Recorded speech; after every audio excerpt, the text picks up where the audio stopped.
नमस्कार, मी निवेदिका सरिता. आज मी आलेली आहे ओझर टाउनशिप येथे आणि आज माझ्यासोबत आहे टी हाऊसच्या ओनर नेहा बच्छाव मॅडम.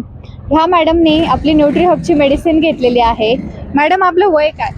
32 वर्ष. आणि ही न्यूट्री हब औषधी आपण किती दिवसांपासून घेत आहात? 1 महिना झालाय. आपल्याला ह्या औषधीचे रिझल्ट किती दिवसांमध्ये मिळाले? 4-5 दिवसानंतर लगेच भेट. आपल्याला आरोग्याची कुठली समस्या जाणवत होती जास्त, की ज्यासाठी आपण ही मेडिसिन घेतली?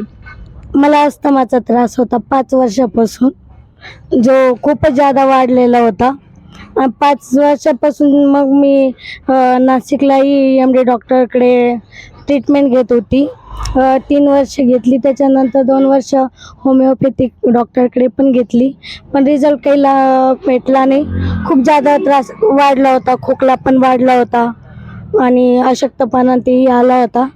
पण नंतर 1 महिना झाला जेव्हा मी न्यूट्री हब घेतला, त्याच्यानंतर खूप फरक पडला मला. जसे अशक्तपणा पूर्ण कमी झाला, परत खोकलाही खूप कमी झाला, रात्री झोप नव्हती लागत जी लागायला लागली. माझ्या मते तरी आत्तापर्यंत 80-90% फरक पडलाय. नेहा बच्छाव ताई, ज्यांना 3 ते 4 दिवसांमध्येच न्यूट्री हबचे फायदे कळायला लागलेत, यांच्या आरोग्यावर खूप सुंदर असे परिणाम दिसून येत आहेत. अस्थमा बरा झालेला आहे. तर आपण देखील एकदा नक्की न्यूट्री हब ट्राय करा. ताई, आपण इतरांना काय सल्ला देणार? न्यूट्री हब सर्वांनी घ्यायला पाहिजे? हो, नक्की घेतलं पाहिजे. मी सांगितले पण आहे खूप जणांना की घ्या म्हणून. नक्की एकदा ट्राय करा न्यूट्री हब. धन्यवाद.